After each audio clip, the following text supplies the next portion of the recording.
Chapter 8. Escape from the Island. I was now in my 27th year on the island, and I did not want to be there for another year. We worked hard to get the corn in and to make a lot of bread. We had dried fruit and salted meat and big pots to keep water in. One evening, Friday went out to look for a turtle for meat and eggs. But in less than an hour he was back, and he looked very afraid. "Master! Master!" he cried. "There's a great ship near the island, and men are coming to the shore in a boat." I jumped up and ran with him down to the shore. To my great surprise, I saw that it was an English ship. But why was it here? English ships never came this way. Perhaps they were pirates. "Don't let them see you, Friday," I called. "We'll hide in the trees and watch." There were 11 men in the boat, but 3 of them were prisoners. Their arms were tied with rope, but their legs were free and they could walk. The other sailors pushed the 3 prisoners up the beach, laughing and shouting and hitting them. Then some of them sat down on the sand and began to drink. Others walked away to look at the island, and 2 men stayed to watch the boat. The 3 prisoners walked slowly along the beach and sat down under a tree not far from us. They looked very unhappy. Very quietly, I came up behind them through the trees and called out to them in English. "Don't be afraid," I said. "I'm an Englishman. Perhaps I can help you." The 3 men turned and looked at me. They did not answer at once. They were too surprised. Perhaps they thought I was a wild man myself, in my strange homemade clothes of animal skins, and with my long hair and beard. Then the oldest man spoke. "I am the captain of that ship," he said, "and these 2 men are my first and second officers. Last night there was a mutiny, and the seamen took the ship from me. Now they're going to leave the 3 of us here to die on this island."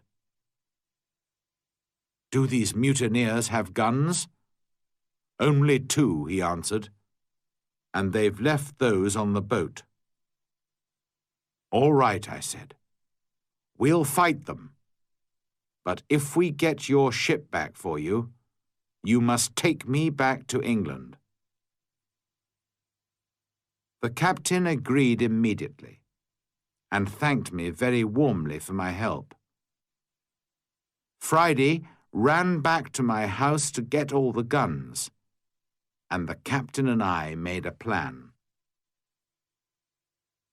The first part was easy, because the seamen were not ready for a fight. We shot the 2 men at the boat, and the captain shot another man. This man, Tom Smith, was the worst of them all, and he began the mutiny on the ship. Then the captain talked to the other 5 men, and they agreed to help him. They did not really want to be mutineers, but they were afraid of Tom Smith. "Now," I said to the captain, "we must get back your ship. How many men are on it?" 26, the captain replied. and they will fight hard because they won't want to go home. It is death for all mutineers in England. But not all the men are bad. I'm sure that some of them will help me." Just then, we saw another boat which was coming from the ship to the shore. There were 10 men in it, and they all had guns. We ran into the trees and waited. It was a long, hard fight, but by now it was dark, and this helped us very much. We ran here and there in the trees, calling and shouting. The seamen could not see us, and did not know how many men they were fighting. In the end, the first officer shouted to them, "Put down your guns and stop fighting. The captain has 50 island people to help him. We can kill you all." So the seamen stopped fighting, and we took their guns. 3 of the men agreed to come back to the captain, and we put the others in my cave. Friday and I stayed to watch the prisoners, while the captain and his men went back to fight for the ship.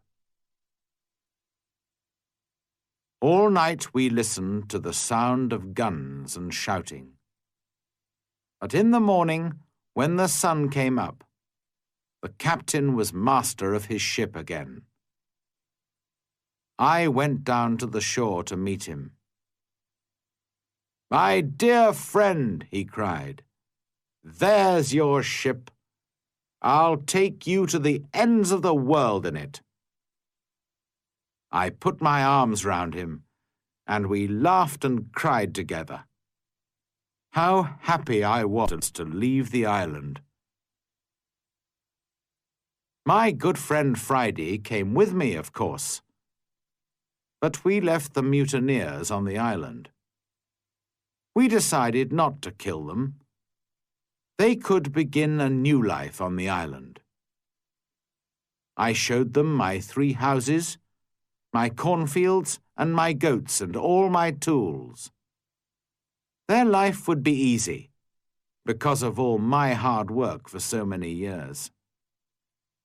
And so, on the 19th of December, 1686, after 27 years, 2 months, and 19 days, I said goodbye